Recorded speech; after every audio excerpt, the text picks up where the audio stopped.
the film? I work at Fox, so yes, Oh, several okay. times. I don't know. Yeah, yeah, really. I'm filling in for the generic ones that we send out to press who couldn't make it to the junket. Oh, okay. Yeah. Cool. Anytime you're ready. Talk about the connection that Connie makes with Frank and with Will. It's not a conventional one. She doesn't see him up close and personal until the very end, so it's a really strong one, though. Yeah, it's interesting when you're playing a role that you're actually not having conversations with each other because we're shooting it so many weeks and months apart. But these are people who connect and bond just through voice. You know, just being that like completely, you know, taken off voice from the speaker that's coming in and trusting what they're doing, believing in them, supporting in them, being their eyes and ears outside of the cab that they're stuck in. And in some ways, they're just as frustrated about the space that they're in as I am sitting in my control room. And it's an amazing thing. You know, you meet a lot of different characters when you're in this movie, you know, and you look at the Ethan Suplee character in the beginning who's cutting corners and creating this problem to begin with.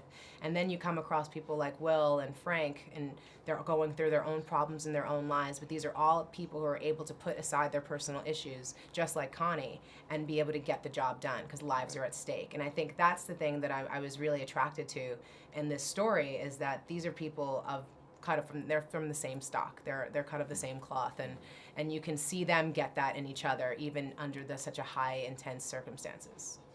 Now, Tony Scott is the master of these high-octane action thrillers, but he also, in each of them, brings a certain amount of character, important character stuff to them. You could talk about some of the work that you and Tony did together to give, you know, flesh out Connie and bring her to life. Oh, you know, it's such an amazing experience to work with a director who's so hands-on and so communicative and in every single possible way. I mean, every meeting that I had with him, he'd take a million photos and really tried to wrap his brain around me as Connie and what that was going to look like. And then we played with my hairstyle, and we played with how she was dressing, and, you know, everything. Of course, she's going to wear jeans and boots because she's sensible, but she doesn't have to be masculine and wear a turtleneck sweater. She can show up and still have a pink scarf and a cardigan, and, you know, she's going to rip her hair up and down at every single second because that's how she's going to vent her frustration about not being able to reach her arm out long enough and pull the lever herself.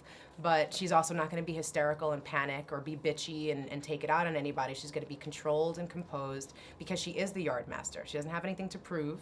You know, she has to just be who she actually is trained to be, and call the shots that she feels needs to be called. And it was amazing being able to do research. We found different women to look up to and get in background information that we could fill Connie, you know, for Connie. And we went through a couple different women until we found the one that we really felt was right, and that was Marian Alexander right outside of LA. And it was amazing. I would talk to her, he would talk to her, he'd go through the transcripts, and we'd go through those transcripts with highlighters and go, we like that bit, and that sentence here really helped. And it was just incredible. It was more than just learning the vernacular of what it is to be a, you know, a yard master, but actually all the nuances and the emotional and, you know, things in between. You know, how does that feel to have, you know, be called a ball buster? How does it feel to go and yell at your boss right now and stick up for yourself? Not because you're sticking up for yourself in a sexist comment, but you're sticking up for what needs to be done.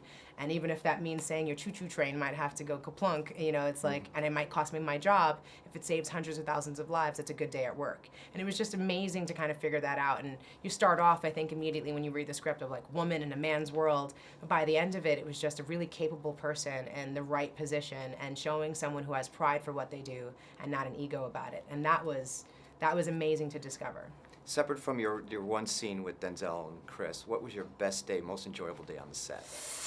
Oh, you know, I had so much fun on the set all the time. I mean, you know, in my little confined, you know, control room, I had my KC boys, Kevin Corrigan and Kevin Chapman, and we had a lot of fun in there, looking at the donuts never move, never decompose, weeks on ends, you know, sitting there while we're waiting for the blinking lights to work, you know, because they didn't want to CG anything. They really wanted to get it right. And just being there and creating moments between each other. And it just felt really good. Like there was something that I learned in the research of this, like you will be tested. Your metal definitely will be tested because it's a dangerous situation out there. And in the rail yard world, you know, if you're young and if you're a woman, people are going to go, are you capable to handle this job? You think you're grilled at the airport sitting at the emergency section, like you're definitely gonna be grilled and put through it on one of those, you know, on one of those rail yards. But at the same time, if you prove that and you show that you've got their back as well as your own, you're embraced in the family. It's an amazing family to be a part of, and that's what it felt like being in this movie. We all came at it from our different characters and